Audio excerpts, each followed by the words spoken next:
All right, we're going to get this kicked off. Thanks for joining us for the 2019 Fall Convocation.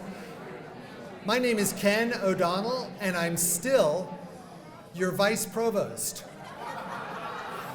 Pretty good for an administrator. And let's give a particular welcome to our new faculty, students, and staff here at CSU Dominguez Hills.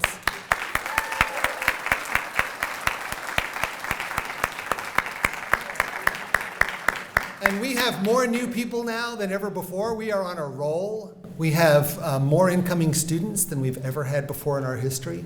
More new faculty getting hired than ever before. We are coming into our own, and it's just a thrill to be here with you this morning and be a part of that and to celebrate it with you.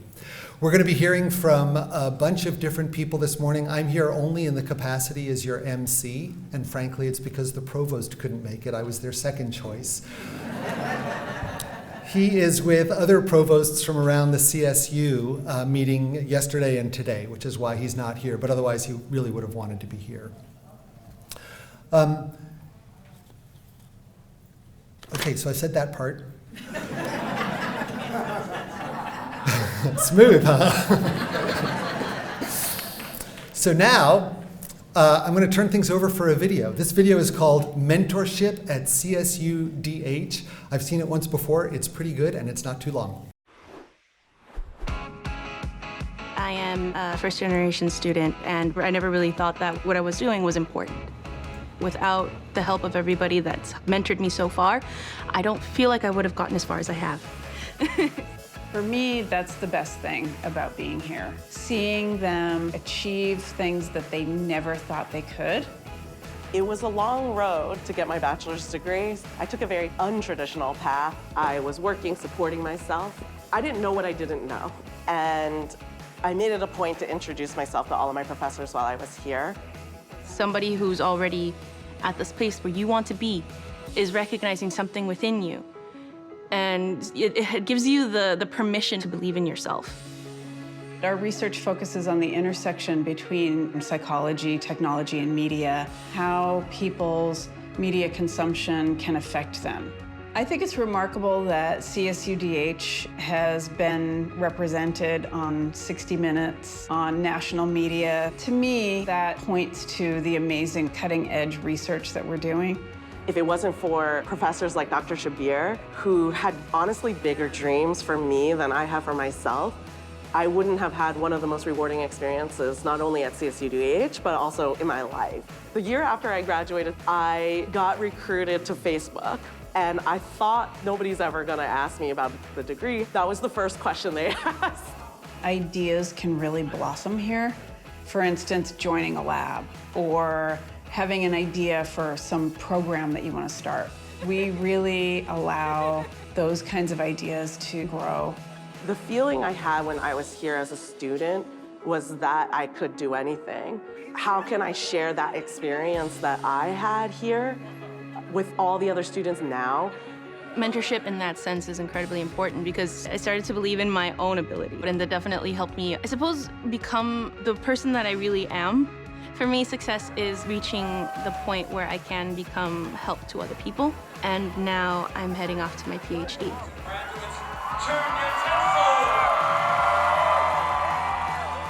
My name is Bree. My name is Nancy. My name is Amaranta, and I'm a Toro.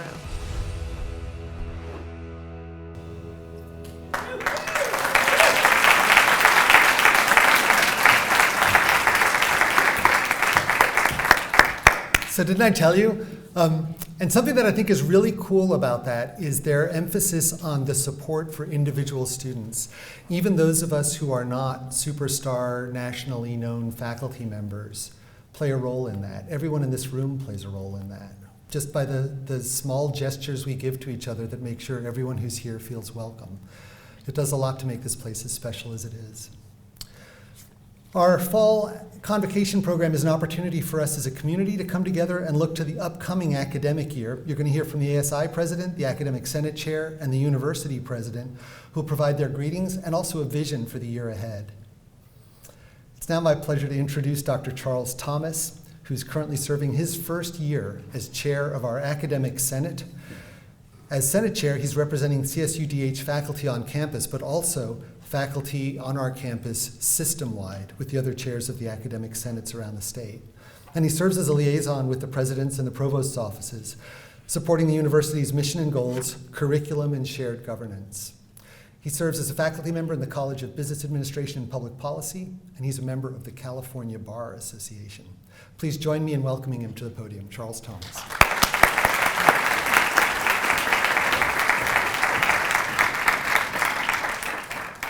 Good morning. Wow, I've been here a decade, and the first time watching Convocation from this side of the podium, and I'm a little nervous, but nonetheless, I'll get through it. As chair of the Academic Senate, I want to take a moment to give a special welcome to the students today, especially those who are new to our campus. I enjoyed meeting many of you at our new student convocation, and hopefully you're getting into the groove of excelling and managing through all the quizzes, the papers, the exams, and group projects associated with college. I also hope that you're making time to become involved with the larger Toro campus community by attending events, joining a student club, or merely engaging other students at the local student union, or library, or our new village area. Please know that faculty, staff, and administrators are all here to help you succeed at Dominguez Hills and reach your future professional goals and aspirations. So dream big and work hard. As faculty, staff, and administrators prepare to start for the semester, we have celebrated 2 years in a row of the largest graduating class in Dominguez Hills history. Thank you. Our largest entering freshman class, and continued strength in our wonderful transfer students. New students, you are joining a diverse and extremely special community with the most passionate, dedicated, and remarkable students. Because of the work that each staff, faculty, and administrators put in day after day, week after week, and year after year, our students have the opportunity to do amazing work here on campus and out in the community. We are bonded as a community here at Dominguez Hills, and it is something that everyone feels walking across our campus. A welcoming and safe space for us to grow as individuals, striving to make the campus and the world a better place. I want to give everyone a little bit of advice today, and that is to take advantage of our campus life. Join our community outside of your classroom or your office. Your educational and work experiences will be elevated. Students, you will gain leadership experience by joining clubs and organizations that have meaning to you.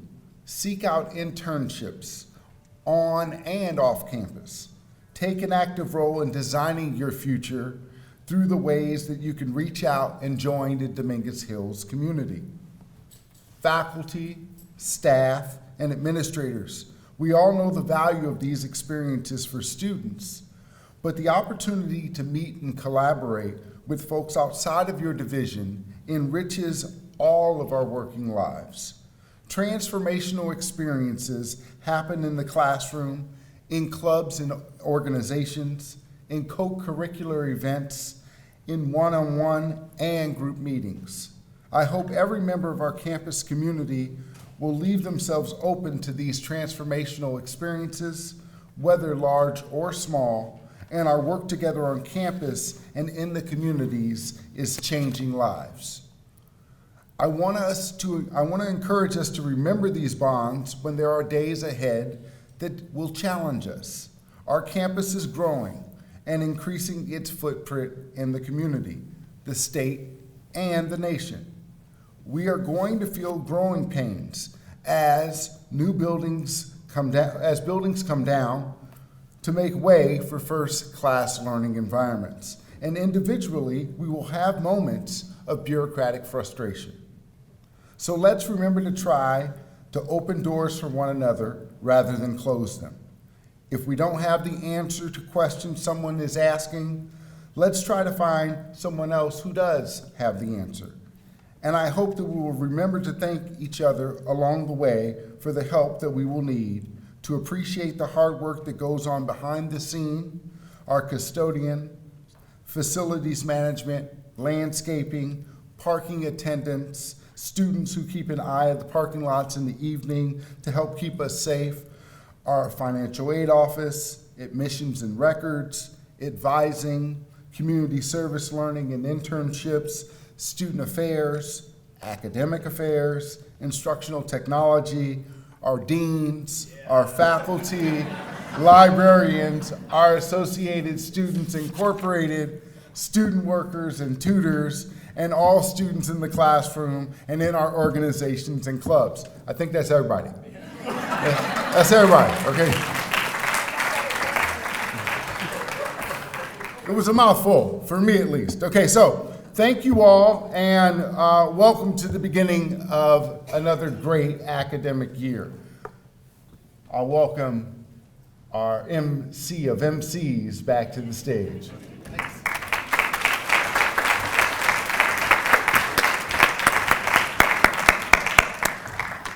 Thanks, Charles.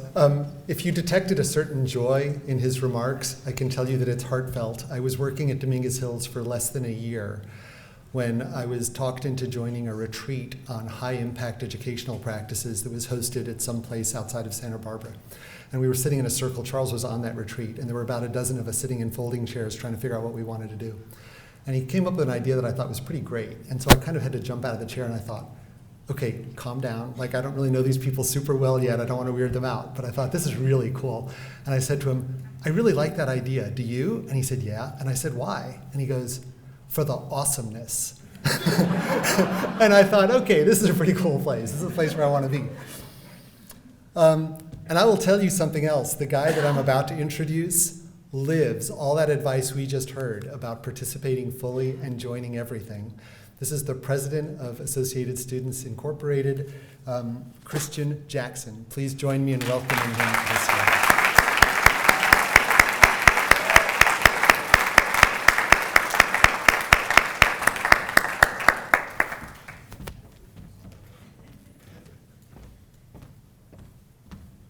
How's it going, everybody?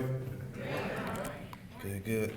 So I would first like to welcome the new faculty and staff to our campus and say I'm happy that you chose to come and invest into this Toro Nation. To both the new as well as the returning faculty and staff, I want to assure you that this will be a great year. And how, you may ask? Because this is a year we have the most students ever attending this amazing university, and you could practically see this amazing university growing to its full potential. As the months pass, you can see the new buildings be erected and watch Dominguez change drastically. I ask you to positively support all the students on this amazingly diverse campus and instill as much knowledge as possible with your passion, and understand that for the next few years, this campus may have a few growing pains, but over the horizon lies a campus that we can barely even imagine. Faculty and staff members, we the students are grateful for what you do for CSUDH. I believe everybody serves a purpose both in this world and on this campus. You are the lifeblood that helps keep this campus running and looking as beautiful as it always does. We may run by as we head to class or either work, but as a student body president, know that I share the students' appreciation for all the work that you do on this campus. Associated Students Incorporated is the student body government on campus, and it serves as the official student voice. We have 3 core values, which are leadership, advocacy, and growth. Now in my 3rd year in ASI, I can say with certainty that it has given me a greater sense of what I enjoy doing. Being engaged in shared governance practices throughout the university and advocating for students both on this campus and across the CSU system has helped me realize that sometimes greater satisfaction can be reached by helping and bettering the lives of those around you. Because in doing so, you can make your college experience that much better. In acknowledging that ASI plays a big role on campus, I want to make sure that this year, throughout my time, I'm really finding a way to maximize our footprint on campus by receiving the most student input and engagement that I possibly can, while collaborating with the campus community. We want to find a way to be able to reach those students that only go to class and then go home. We accept and acknowledge the fact that many of our students have to work and are subject to many external factors outside of class, and they have unique responsibilities that many students may not face. But if they go home directly after class, they are missing out on information that may either be of interest to them or benefit them in some way. As faculty, staff, and students, we have to recognize that every moment that a student passes up on an opportunity to engage this campus, and one of the many resources that it provides is time lost on potential leadership and growth. Stopping students and holding their attention for even an hour longer a week will be a step in creating a destination campus for the future and the current Dominguez Hills students. As we continue to improve this culture of this community campus known as Dominguez Hills, it will be a group effort between students, faculty, and staff. One small way I'm asking for this year from faculty and staff is to emphasize Toro Tuesday. For years, ASI has hosted Toro Tuesday to build campus spirit and interactions with ASI. And every Tuesday, please wear your Dominguez Hills gear and encourage students to also wear their DH gear as well. If these same students were encouraging to be prideful in Dominguez Hills with their clothing, buttons, and hats, or anything else wearable coming to the ASI office on Tuesday, they could win a scholarship, prizes, and just as importantly, be involved with their student government office.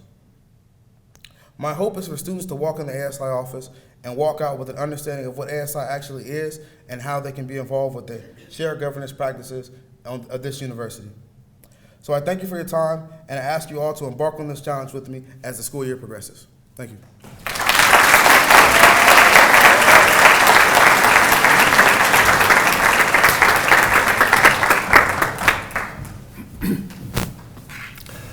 One quick shout out to our friends in ASI. Those guys work really, really hard. And if you are in the administration here, you've probably noticed there are students at many of these meetings, and they have a real voice in what life is like on this campus. They really do contribute, and they really do help shape the experience for the rest of us. If it's had any failings over the years, it's been that too few people among our students really know about it. And so initiatives like the one that Christian was just describing, I think, are just the right step. We're lucky to have him there. So thank you. You've been very politely listening to me and to Christian and to Charles, but we all know who you're really here to hear. And he's up next to share his vision for our university, where it is and where it's going. Please join me in welcoming your president and mine, Dr. Thomas A. Parham.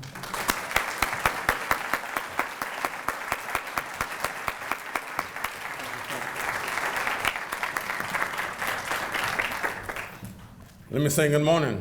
Good morning. Now, I could actually hear more good mornings if so many of you weren't sitting in the back so far. And I want you to know, by the way, that we all showered this morning. So it's okay to come close if you'd like.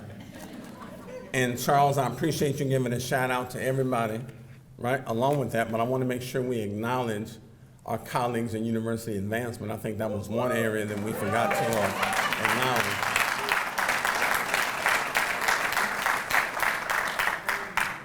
So I want to give them a little love too, so shout out to them.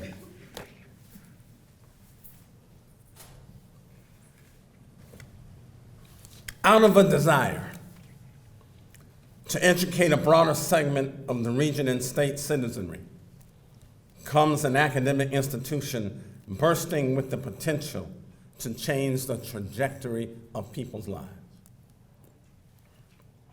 From the Southern California region of the South Bay, born out of social justice roots of the mid-60s and Watts Rebellion, nurtured in an academic ambiance of shared governance, transparent leadership, and student-centered education, comes a campus that is distinguishing itself as an important asset to the surrounding community. We are enriching student lives, transmitting knowledge and information, helping students become more critical thinkers, supplementing knowledge with data and facts that help them form and frame more cogent and persuasive arguments.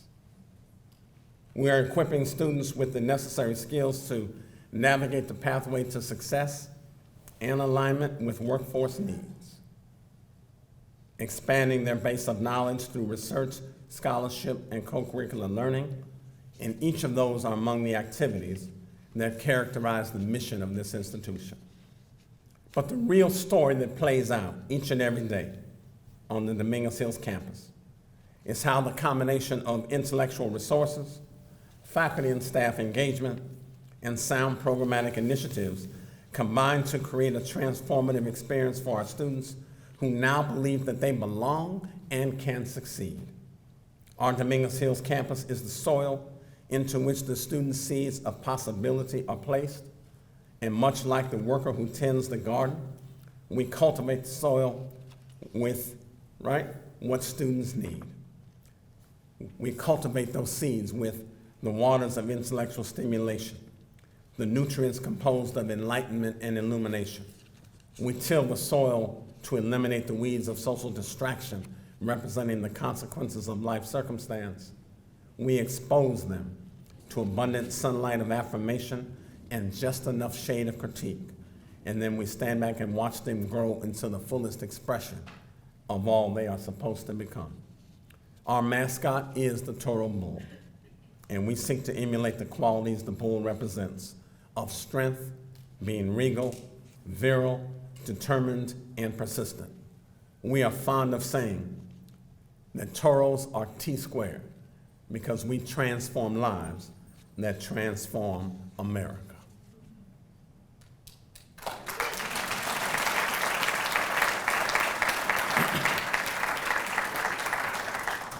Now, what you've just heard is an elevator pitch, a minute and a half narrative about what it is this campus does. It describes who we are, what we do, and who we serve. And in sharing that narrative with this assembly, I'm reminded of the great Algerian psychiatrist Frantz Fanon's work again, who says to us that everybody should be able to ask and answer 3 critical questions. The first question, who am I? The second question, am I who I say I am? The third question, am I all I ought to be? Let me say that again. Who am I? Am I who I say I am? Am I all I ought to be?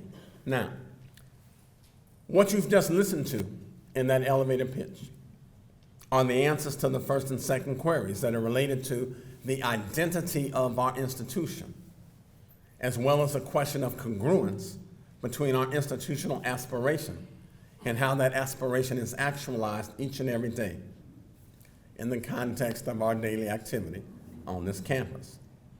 But the remaining question, Toro family, the remaining question, are we all we ought to be? And that is a question that requires, if not demands, further interrogation.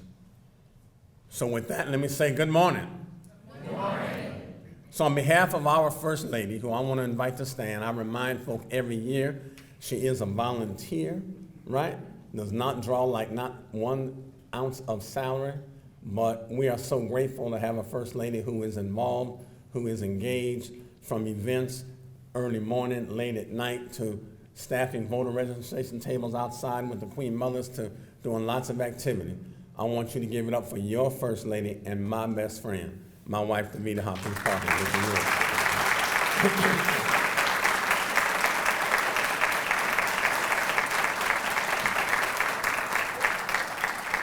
So on behalf of your First Lady, the faculty, academic senate, student body, senior administration, and cabinet in this magnificent institution, it's my pleasure to welcome you all to this 2019 fall convocation and really the start of our academic year. So I hope everyone had a marvelous summer. Everybody having a good summer? Yes. Everybody having a good summer? Yes. All right, good. And I hope it was filled with plenty of time for reflection and opportunity to rest and relax and renew. For as much as we all work hard to manage the daily responsibilities that are associated with academic enterprise, each of us, I think, must find opportunities to balance the rigors of daily obligation with appropriate occasions for respite and relief. We've got to be able to make sure we have that appropriate balance. Last year, I stood before you as you welcomed me and the First Lady as the 11th president of this campus. Honored to have been chosen to manage, guide, and steward the operations, as well as the growth and development of California State University, Dominguez Hills. And I used that occasion, if you remember, to not only share a little bit about my personal story and journey, but also used it as an opportunity to extend to all of you an invitation to dream along with me about what was possible for our campus and not just what was traditional. Y'all remember that? Who remembers that? Yeah. Let me see some hands. You remember that? Okay. Y'all thought this wasn't a call response kind of format, right? Okay. Wrong answer. So even as we highlighted the points of distinction that became celebratory elements of the campus identity. Remember last year we were talking about we had just received not 6, not 8, but a full 10-year accreditation. That is gold standard in academic speak. We had just received our first endowed chair, right, with a magnificent gift from one of our faculty. That's right, gold standard. I heard it, right? So even as we were talking about that, I challenged each of you to stretch the limits of your intentional reflection, to focus less on the convenience and ordinary activity of your reach and more on the opportunism of your grasp.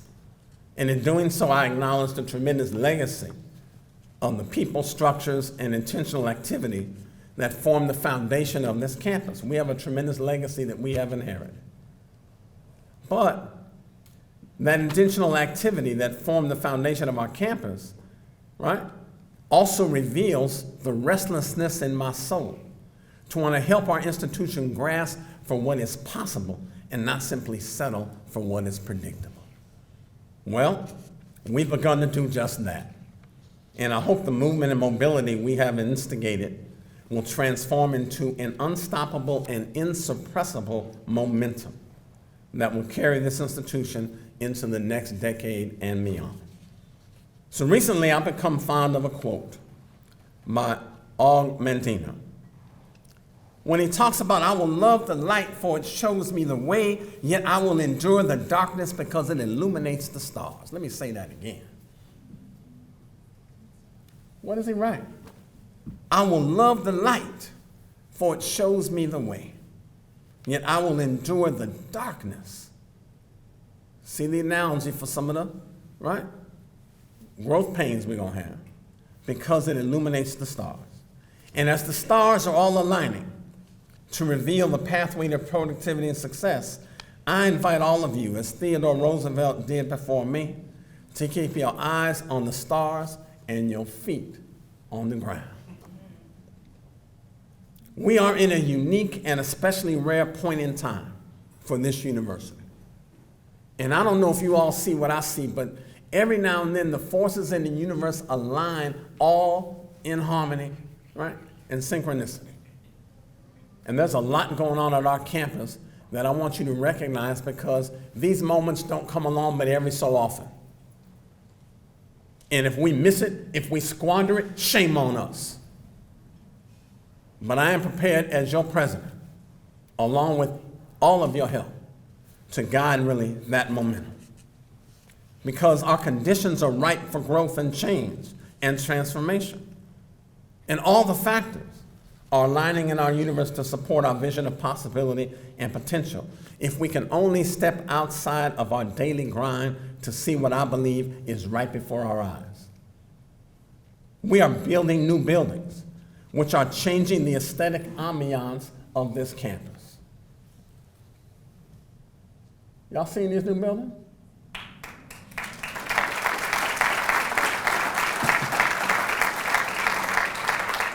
And let me just pause a minute with the new buildings. Because these new buildings, a science and innovation building we're about to open up this fall. Faculty will start moving in and setting up labs in the spring. Students will have classes in there starting next fall in 2020. That is the first building with any portion of state funds we have built on this campus in 25 years.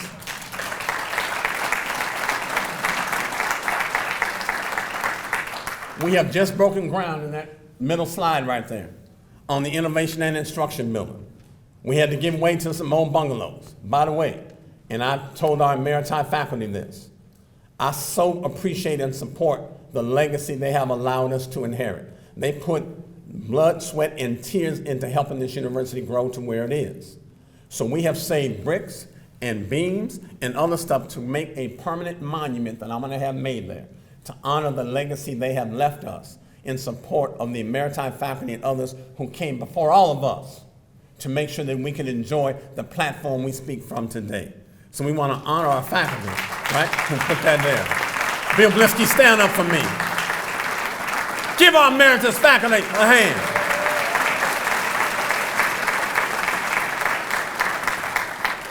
So as I continue my diversion, you see your president's just excited. We've given way now to this middle building here that's about to be our new innovation and instruction building. Right next to it is our new residence hall. 506 bed spaces our students should have, right? And expect on a campus like this. So to the south, science and innovation. To the north, right along Victoria, innovation and instruction. Right to the east side here, we got new residence halls that will be the first of many if I have my way.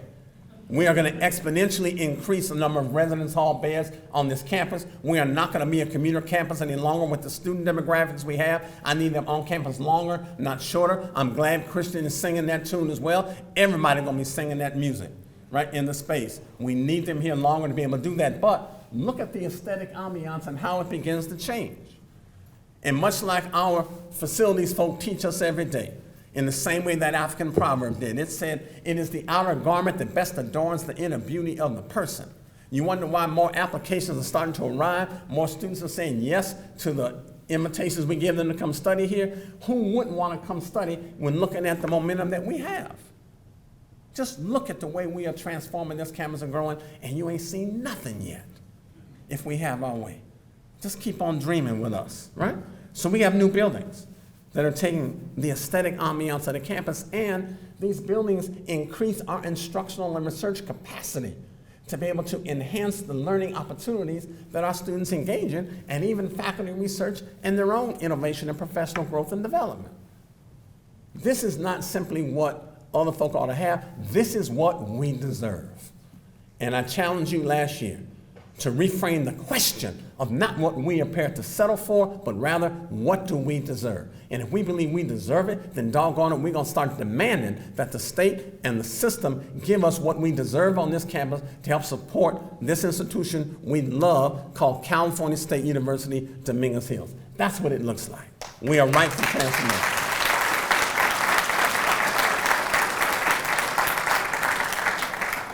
But we're also, beside new buildings, don't work if you don't have great faculty to put in them. So we're hiring new faculty. We're nurturing more seasoned veterans who are all committed to student success. We have staff who are committed to supporting the campus, students, faculty, and others, and cultivating a renewed spirit of yes, we can. We have a flood of new students who are making applications yielding in higher rates when admitted and being redirected to California State University, Dominguez Hills when other campuses are unable to accommodate them. What does that mean? It means we are the only campus in this LA region who is not impacted. And I know I heard from a couple other faculty, Mr. President, are we going to impaction? No. Let me say that a little louder. No, we are not going to impaction. That will be a last resort of last resorts if we have to resort to that. Why? Because our job in the California Master Plan is to guarantee excellence in academics and research, access to the California state citizenry, and affordability as best we can help them afford it. Nowhere in there do I see impaction. Impaction, ladies and gentlemen, is a strategy, not a principle. The principle is access. And if our students don't have access to our doors, where are they going? Our job is to make sure we can open the doors and get them, but also help the California State University system recognize, as I shared with them this year, I want you to help us help you.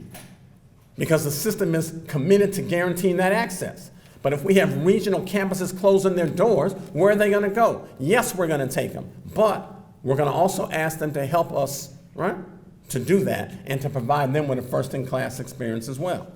So what are we looking at, right? Not only do we have a flood of students, but with that kind of posture, I didn't whine and complain about what we do. My team didn't say, woe is us. We got more students. We said, help us help you. So what happened? We're receiving support from the Chancellor's Office to assist us in our quest to accommodate students, right? Here in our narratives of help us, help you. So what does that support look like? What does it look like? Budgetary resources to build a new classroom village, right?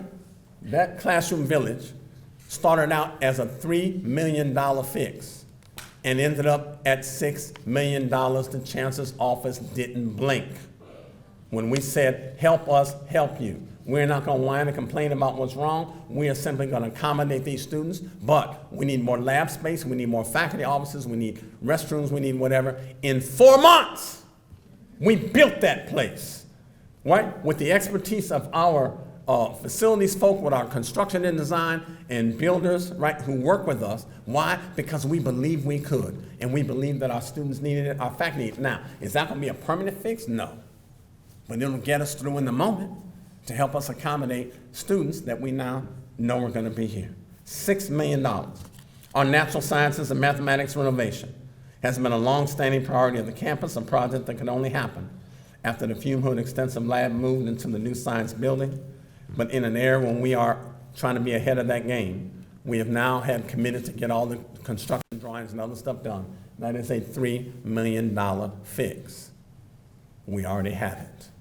So what happens? When new money then becomes available to build, we're already ahead of the game because we already have the drawings and everything ready and poised and positioned to be able to do that. Kane Library and Social and Behavioral Sciences sprinkler systems. That is a $4 million fix. Let me keep adding. We need a third chiller in Central Plant. That is a $1.6 million fix. When we grow the campus, infrastructure has to grow. There are 5 energy grant projects. Right? These are federal clean energy optimization program grants that are awarded to only 2 CSU campuses. One in Pomona, the other, guess where? At California State University, Dominguez Hills. That is a $3 million energy grant. So if you look at a subtotal of these things, guess what? That's about $17.6 million in support. But we're not done yet because we got a lot of deferred maintenance going on. So I have been appalled at the locker room for our athletes. I will not have our athletes changing their clothes in cars out in parking lots any longer. That stops yesterday. So we are now poised in position, right, to bring our recreation facilities and our gym facilities up to compliance and ADA code. That's a $1.5 million fix, ladies and gentlemen. We have elevator repairs, another $1.2 million. We have theater rigging we had to do. That's a $1 million fix we just got done with. That's another total of $3.7, right, $96 million, almost 3.8, right? Elevation of our capital request to redo the campus power grid. So, Mr. Coley, Interim Vice President Coley, stand up for me if you would. So Mr. Coley, since he's been here, has really helped to just transform the campus and ask a whole lot of different questions. Because he's brought some of that new energy and enthusiasm by just asking questions that believes about what's possible, not just what's traditional. Well, he helped us see that it's nice, Parham, if you talk about building all this stuff, but if you put one more new building on this campus, guess what? We are out of energy and power, out of it. So we got to redo this whole energy power grid.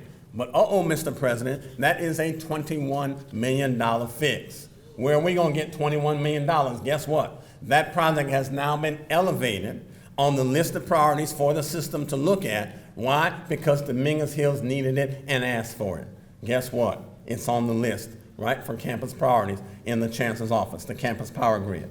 We also have academic projects, right? Innovation and instruction is a $51 million loan we got to have, plus an academic project that is the I&I loan that we have, that's $17 million. Add up all those $1 million we have, and what's the grand total project? There's $91.2 million of money that this campus is about to receive over the next several years, right? Just because we dreamed about what was possible and demanded what we needed to create a first-in-class experience for our students. That ain't half bad. That sounds like an applause line to me.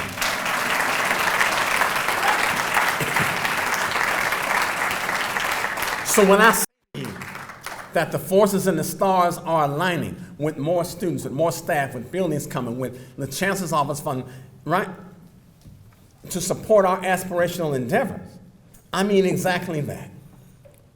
Now, while oftentimes faith is often referred to as the substance of things hoped for and the evidence of things unseen, that's the substance of what faith is.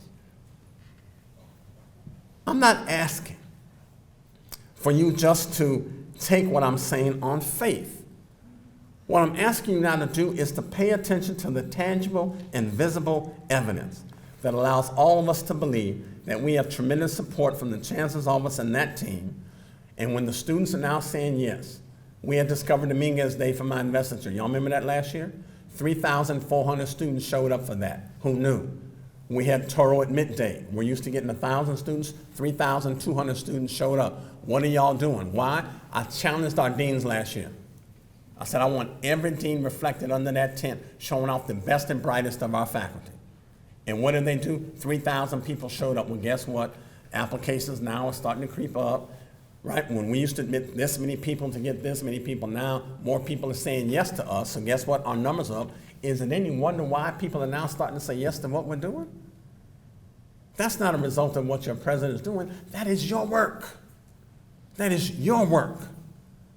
Everybody from the faculty who provide that intellectual horsepower to the groundskeepers over there. All my groundskeepers and maintenance workers and facility staff, stand up for me, please. All of you stand up.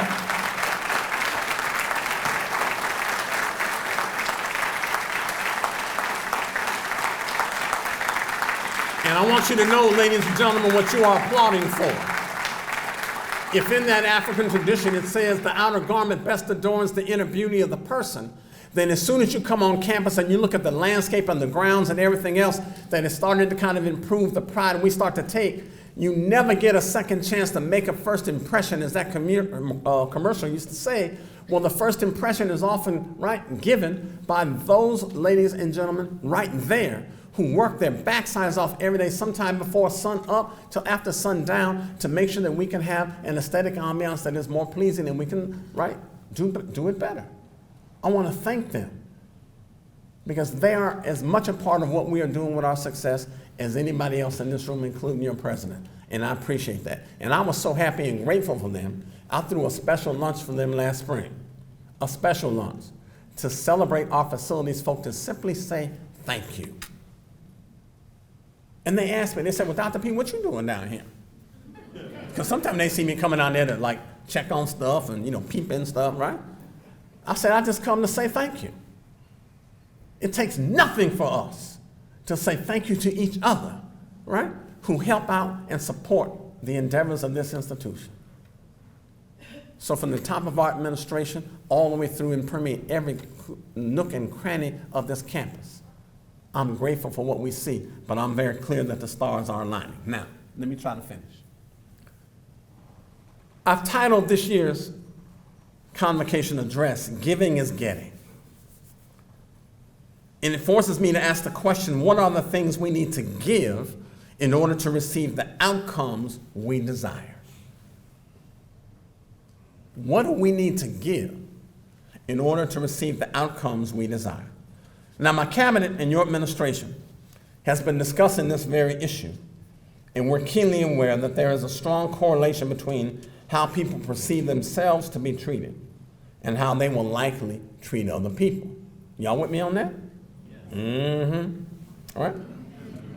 And so, as a campus, we're invited to ask ourselves the question of how do we better affirm our faculty and our staff and our administration to give them what they need so that they can affirm the students we want and expect to succeed. Because what I'm about to ask you to do is a heavy lift. And I know that I can't ask you to lift it, right?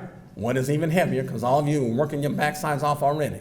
It's a heavy lift to demand the success we need for our students.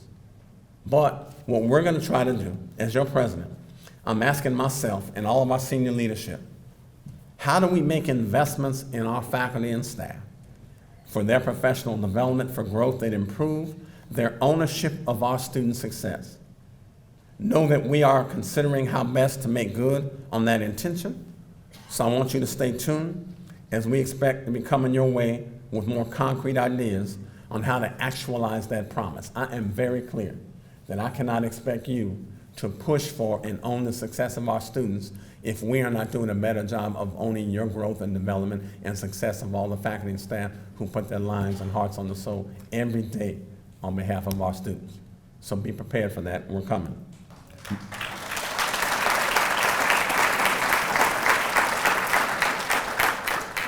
But I hope you continue applauding, because I want you to know that as your president, I'm asking all of us, including myself, to consider the question of how do we own the success of our students? How do we own the success of our students? I want you to think about owning versus renting for a moment. Who's rented a car before? Anybody ever rented a car? Rented a rental car before? Okay. See, when you rent a car, you sometimes take less pride in the vehicle. Yes? Rarely wash it. Who washes their rental car? I don't see like not one hand up, right? How many of you change the oil on your rental car, right? Sometimes you don't even want to refuel it. You'll even pay the extra charge they charge you, right? Because you ain't got no pride in that car, right? When you rent an apartment or a home, you sometimes don't even put effort into painting the walls. Don't install electronics on the wall in your domicile. Why? Because nobody wants to incur the penalties and the fees from the owner, right? Once you move out. Sound familiar? Because you're renting. But when you own a car, when you own a home, there's a certain pride and sense of accountability that one takes in your possessions. There's a particular level of care that you exercise when you know that that domicile, that car, that's something that reflects on you. How many of you will wash your car just because you walk outside and go, that looks tacky? Because you think that reflects on you? Yes? Where we at? Right? Okay. There's always a particular level of care that you exercise. And there's a certain level of upkeep and periodic maintenance that you invest in to maintain the quality and character of that asset to help it perform at its optimal level. And the attribution you make, by the way, on that car. If the car starts to break down, the first question you're asking is not just what's wrong with my car, but what should I have done to make sure that I put oil in the car? Should I put gas in this car? Should I have kept it clean? Should I have taken it to wash all the snow off if it's rusting out? Right? Whatever we're doing, there's much more of a sense of personal accountability there. So what do we need to do? How do we begin to own the success of our students? I'm suggesting to you that we consider more accountability. And in this case, we're talking about both a mindset and a skill set. Let me say that again. I'm talking about both a mindset and a skill set. So one, what do we need from our faculty and staff? To make sure we own the success of our students. I need you to be more present physically, emotionally, and behaviorally. More present. Being present is not just about putting in time. Being present is about being engaged. I need you to be more present. I need you to speak up more when you see activities anywhere on this campus that don't align with our student success initiatives. There may be some things that we have been doing historically that I don't want to continue to do just because we've always done them that way, if it doesn't make sense. Everything we do, from every activity we engage in, from every dollar we spend in this budget, has to align with student success if we're going to move the numbers. Getting students in is one thing. We are getting record numbers, as you've just heard. But I'm also looking at the data. And Alana, is Alana here today? Where's Alana? She's at the conference, right? If Alana was here along with that team, they're giving us some data analytics that's just allowing us to look at stuff in a way that we haven't looked at it before. And it's really just amazing to look at how things are happening and the profile we can look at as students, but also make attribution about what are the factors that don't allow them to persist, to be retained, and to graduate in the intervals we expect them to graduate in. And the data is there. It just means that we have to be able to get that. So I need you to be present physically, emotionally, and behaviorally.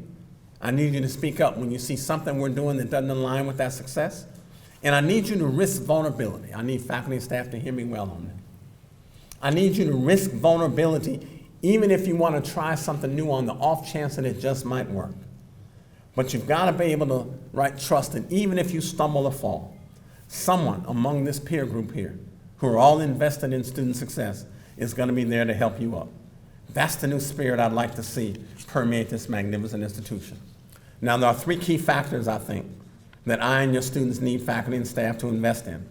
And they parallel what you can see. In fact, I was reading this with a company, Career Intelligence, who talked about this. And I agree with these three factors. Number one, what do I need to own success? Responsibility.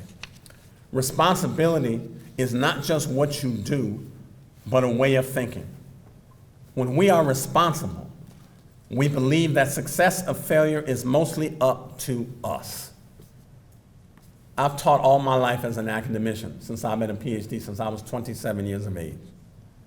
And in every class where I've had a student not do as well as they should have, the first question I ask is not, what didn't that student do? I ask, what didn't I do as a professor to help better engage that student, to help them be successful in my class?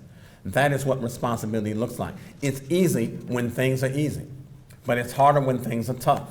And it's more difficult when students are needier. It's more challenging when you lack sufficient resources to make things as convenient as they might otherwise be if we had more resources. But no less, we need responsibility in that space in a higher interval. That is not to suggest that we have been less responsible. We haven't. We need to be more responsible as we own success. Two, we need to be more self-empowered, really, which is the only kind of empowerment that makes sense in this case. That self-empowerment emerges internally, not externally, from your inner self. And by empowering ourselves, we take the actions and responsible risks to get what we want. We have to step outside of our own comfort zone to make things happen. We have to answer for the outcomes that we achieve. When our students succeed, I don't mind you patting yourself on the back to say, yay, that was a success. But when our students are not succeeding, and in some cases failing or performing poorly, that we have to own as well, because that is part of what owning the success of our students looks like. And we've got to empower ourselves to help better realize and utilize the full breadth and depth of our talents and abilities. And thirdly, what do we need? More personal accountability, which is a willingness to answer for the outcomes after all is said and done. Are we prepared to answer for the outcomes that we achieve? It's a willingness to avoid projecting blame and responsibility and make attribution about success or failure based on what we personally did and did not do to achieve the results we have before us. And so what makes for a student-ready campus? And how do we focus our attention not simply on our students qualified and ready to be admitted to this campus, but rather how ready are we as an institution to receive this current generation of California State University Dominguez Hills students? That's a whole different question. So much of our metrics, grades, test scores, et cetera, are focused on, are they ready to merit admission into institutions of higher learning all across this country? But very few people are asking and really interrogating the question of, are we as an institution ready to receive those students and provide them with the things they need to help them grow in ways that are important to them, not just important to us. So what do we need? How do we become a more ready university? We've got to provide them with visions of possibility for what our university can ascend to. We need a belief in the capability of our students who have the talent and ability to be academically successful. I don't have any doubt that the students that we admit here can be academically successful, even if they might be a little more needy. But does it take a little bit more work? Oh, yes, it does. But we need improved infrastructure to support academic and co-curricular activity on campus. We're trying to provide that as much as we can. But we also need our faculty and staff to own the success of our students. We have to own that success. This class of 2019-20, ladies and gentlemen, is the last cohort that will be used to judge our success in this whole Graduate Initiative 2025. 1920 is the last cohort that will be used to judge our success in GI 2025. That's that 6-year band that we have. This is our last attempt to get it right, because our numbers on admission and other stuff look great. But when we look at the first year drop-off, our numbers are way too high. When we look at second, third year drop-off, our numbers are too high. And I still am audacious enough to believe that a system-wide mantra to say we want everybody to get to 50% is still a failing grade in our class. I think, with this particular cohort of students, we have all these new freshmen. We have all these new transfers. A total student population we think will be on census next week of 17,050. We are 64% Latino, 13.4% African American, 10% Asian, 8% white, 70% of our campus is female, and alumni that numbers over 100,000 folk. That is who we are. But if we're going to own that success, if we're going to help that alumni rank swell, we've got to get them, right, not just in, we've got to get them through. And we've got to not just graduate them, but help them thrive once they leave here. One of my heroes, as you remember, is Dr. King. And he reminds us all that our lives begin to end the day we become silent about the things that matter. And what ought to matter is the success of our students. And I know that it does to all of us. But what I want to achieve is a greater level of congruence between what we preach and what we practice. What I want to do is close the gap between our institutional aspiration about what we want to be and the experience that our students have each and every day on this campus, right? That these students are here. So let's keep reaching for the stars as you see that hand. Let's keep grabbing for what's possible and not just what's predictable. Let's think about better ways that we can own the success of these students. Let's have a great academic year and appreciate the ways the stars and the forces are all aligning to support our ambitions. Thank you very much. Welcome to a new year.